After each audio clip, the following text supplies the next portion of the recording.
नमस्कार, मैं गोपाल केसरी। मैं आप लोगों को आज संज्ञा के बारे में बताऊंगा। संज्ञा को इंग्लिश में नाउन कहते हैं। यह व्याकरण में बहुत ही महत्वपूर्ण स्थान रखता है। जैसे कि आप देख सकते हैं कि संज्ञा के नीचे मैंने एक नंबर विकारी शब्द और दूसरा अविकारी शब्द दिया है। तो आप लोग सोच रहे होंगे कि मैं संज्ञा में विकारी शब्द और अविकारी शब्द मैं क्यों दिया हूँ।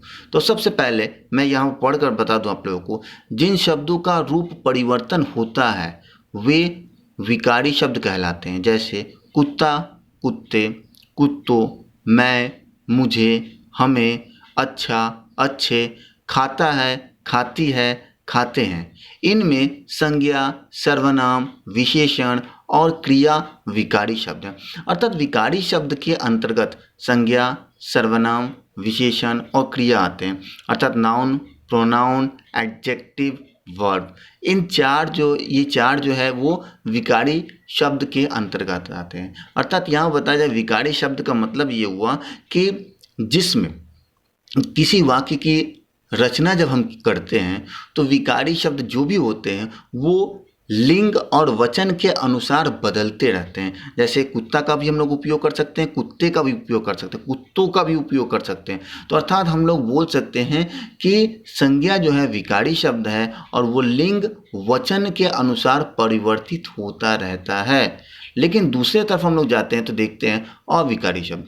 अविकारी शब्द का मतलब होता है जिन शब्दों के रूप में कभी कोई परिवर्तन नहीं होता, मतलब कभी कोई चेंजेस नहीं होता, वे अविकारी शब्द कहलाते हैं। जैसे यहाँ, यहाँ का यों कभी नहीं हो सकता है, किंतु, नित्य और हे राम आदि। इनमें क्रिया विशेषण, संबंध बोधक, समुच्चय बोधक और विस्मयादि बोधक आदि है। अर्थात अविकारी शब्द के अंतर्गत चार होते हैं: विशेषण, एडवर्ब, प्रीपोजिशन, कंजंक्शन, इंटरजेक्शन। मतलब विशेषण, संबंध बोधक, समुच्चय बोधक और विस्मयादि बोधक जैसे शब्द होते हैं और इसमें कोई विकार उत्पन्न नहीं होता है। अर्थात वाक्य में जब इसका प्रयोग करते हैं, यहाँ, किंतु, नित्य, हे राम, इसका परिवर्तन, इसका जो है वाक्य के अनुसार परिवर्तन नहीं होता है। अर्थात हम इसे अविकारी शब्द कर सकते हैं।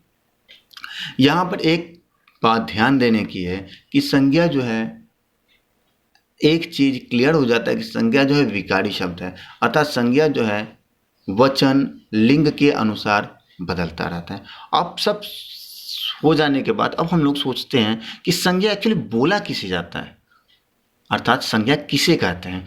तो मैं इसमें बता दूं, किसी भी व्यक्ति, वो चाहे महात्मा गांधी हो, इंदिरा गांधी हो, सुभाष चंद्र बोस हो, कोई भी नाम हो व्यक्ति का, वस्तु में साइकिल हो, मोटरसाइकिल हो या फिर एरोप्लेन हो, कुछ भी हो, जाति में पक्षी हो या फिर सेना, कुछ भी हो, भाव, बचपन हो, बुढ़ापा हो या कुछ भी हो, या स्थान, चीन हो, भारत हो, इंग्लैंड हो, जापान हो, के नाम को ही संज्ञा करते हैं। अर्थात किसी व्यक्ति, वस्तु, जाति, भाव या स्थान के नाम को हम लोग संज्ञा कहते हैं। जैसे मनुष्य, जाति, बचपन, भाव, किताब, वस्तु आदि। मनुष्य एक जाति को क्वालिफाई करता है, मतलब कास्ट। बचपन, भाव, उसे हम लोग फील कर सकते हैं, बचपन को हम लोग देख नहीं सकते, इसीलिए वो भाव के संदर्भ में आता है। किताब वस्तु है तो इसे हम लोग संज्ञा कह सकते हैं। संज्ञा के अंतर्गत बताया जा सकता है कि हम लोग अपनी आंखों से जिन जिन चीज़ों को देखते हैं वे सारे शब्द संज्ञा है। और जो हमें फीलिंग होता है, जो हम लोग फील करते हैं, जिसे हम लोग माप तौल नहीं कर सकते हैं, जिसे हम लोग तौल नहीं सकते, जिसे हम लोग माप नहीं सकते, वो भी संज्ञा के अंतर्गत आते हैं। अब इसके बाद हम लोग आते हैं संज्ञा के भेद कितने हैं। संज्ञा के मुख्य रूप से 3 भेद होते हैं। अर्थात हम लोग संज्ञा के 3 भेद बोल सकते हैं, लेकिन इसमें और क्या ऐड किया गया, सामान्य रूप से 5 भेद होते हैं।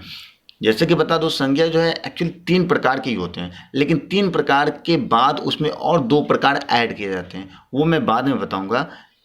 यहाँ पर मैं पहले बता दूं, संज्ञा के मुख्य रूप से 3 भेद होते हैं। एक व्यक्तिवाचक संज्ञा, दूसरा जातिवाचक, तीसरा भाववाचक। जातिवाचक जो संज्ञा है इसके और भी दो भेद होते हैं, समूहवाचक और द्रव्यवाचक। उसको मैं बाद में बताऊंगा, लेकिन पहले इन तीनों के बारे में आप लोग जान जाए, व्यक्तिवाचक संज्ञा, जातिवाचक संज्ञा, भाववाचक संज्ञा। अब क्या आता है, व्यक्तिवाचक संज्ञा किससे कहते हैं? जैसे कि नाम से आप लोग समझ सकते हैं व्यक्तिवाचक, व्यक्ति मतलब कोई भी नाम हो सकता है, व्यक्ति का, वाचक बोलने वाला, संज्ञा कहते हैं। जो शब्द केवल एक व्यक्ति, वस्तु या स्थान का बोध कराते हैं उन शब्दों को व्यक्तिवाचक संज्ञा कहते हैं। जैसे चीन स्थान का नाम है, साइकिल एक वस्तु का नाम है, महात्मा गांधी एक व्यक्ति का नाम है। मतलब यहाँ पर जो चीज़ों को और तोड़ नहीं सकते हैं, अर्थात यहाँ पर साइकिल का मतलब साइकिल ही होता है, ठीक है। तो महात्मा गांधी एक इंसान का नाम है। अर्थात व्यक्तिवाचक संज्ञा का मतलब ये हुआ कि जिन सारी चीज़ों को हम लोग और ज़्यादा तोड़ नहीं सकते या फिर उसके अंदर और ज़्यादा नहीं जा सकते हैं, तो वो व्यक्तिवाचक संज्ञा कहलाता है। ठीक उसी तरह जातिवाचक संज्ञा किसे कहते हैं? जो शब्द किसी व्यक्ति, वस्तु या स्थान की संपूर्ण जाति का बोध कराता है, उसमें केवल एक दो व्यक्ति के बारे में बता सकता है, लेकिन ये पूरे व्यक्ति के जाति को बताता है, उन शब्दों को जातिवाचक संज्ञा कहते हैं। जैसे मोबाइल वस्तु है। अब मोबाइल के अंतर्गत सैमसंग भी हो सकता है, नोकिया भी हो सकता है, रेडमी भी हो सकता है, ओप्पो भी हो सकता है, ब्लैकबेरी भी हो सकता है, आईफोन भी हो सकता है। तो इसके बहुत सारे क्राइटेरियाज हैं, बहुत सारे मोबाइल फ़ोन्स के नाम हैं। तो बहुत सारे मोबाइल फ़ोन्स का जो इंडिविजुअल जो नाम है वो तुम उसे व्यक्तिवाचक संज्ञा कह सकते हो। गांव जो है वो जातिवाचक संज्ञा है, लेकिन गांव एक पर्टिकुलर एक अलग अलग गांव बताओगे, जैसे बक्सर एक गांव है, कुलड़िया एक गांव है, तो इन सारे गांव जो है ये एक इंडिविजुअल है।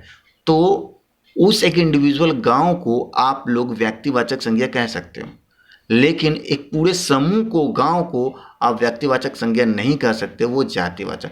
जाति मतलब कास्ट, पूरे। आदमी जो है प्राणी है। आदमी के अंतर्गत बहुत सारे आदमी आ सकते हैं, जैसे महिला आ सकती है, पुरुष, महिला के अंतर्गत बहुत सारे नाम आ सकते हैं। तो ये जो है जातिवाचक को क्वालिफाई करते हैं। जैसे हम लोग भी देखते हैं, हम लोग का जो सरनेम होता है, हम लोग का जैसे सरनेम, जैसे मेरा केसरी, तो केसरी जातिवाचक हो सकता है, लेकिन केसरी के अंतर्गत, केसरी एक जाति का नाम हो सकता है, लेकिन केसरी के अंतर्गत बहुत सारे, जैसे गोपाल केसरी, राम केसरी, ये केसरी, तो वो व्यक्तिवाचक संज्ञा के अंतर्गत आता है। तो आप लोग इतना जान लें कि कोई भी एक जाति होता है वो जातिवाचक संज्ञा को संबोधित करता है। ठीक उसी तरह जातिवाचक संज्ञा के अन्य उदाहरण, स्कूल में बच्चे पढ़ते हैं, बच्चे बहुत सारे बच्चे, कोई भी बच्चे हो सकते हैं, यहाँ पर नाम नहीं दिया गया है, अर्थात यहाँ बच्चे जो है वो जातिवाचक संज्ञा है। पेड़ों पर पक्षी बैठे हैं, पक्षी कोई भी पक्षी हो सकता है, चिड़िया हो सकता है, कोयल हो सकते हैं, कुछ भी हो सकता है, तो यहाँ पर ये जातिवाचक हो जाए। ऊपर दिए गए वाक्यों में बच्चे, पक्षी जातिवाचक संज्ञा शब्द कहलाएंगे, क्योंकि ये किसी विशेष बच्चे या पक्षी का बोध न कराकर सभी बच्चों व पक्षियों का बोध करा रहे हैं, जैसा कि मैंने आप लोगों को बताया था। ठीक उसी तरह हम लोग तीसरे में आ जाते हैं, भाववाचक संज्ञा किसे कहते हैं? जो शब्द किसी चीज या पदार्थ की अवस्था, मतलब कंडीशन या स्टेज, दशा या भाव का बोध कराते हैं, उन शब्दों को भाववाचक संज्ञा कहते हैं। जैसे बचपन, बुढ़ापा आदि, अर्थात जिन चीज को हम लोग फील कर सकते, जो हमारे अंदर रहता है। ठीक है, भाववाचक संज्ञा को उदाहरण से आप लोग समझ पाएंगे। लगातार परिश्रम करने से सफलता मिलेगी। ऊपर दिए गए वाक्यों में सफलता से सफल होने का भाव व्यक्त हो रहा है, इसलिए भाववाचक संज्ञा।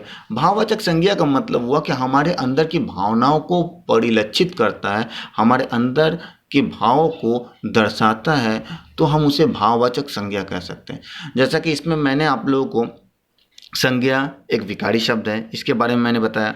संज्ञा जो भी हम लोग अपने आंखों से देखते हैं वो सारी चीज़ें जो है संज्ञा के अंतर्गत आती हैं।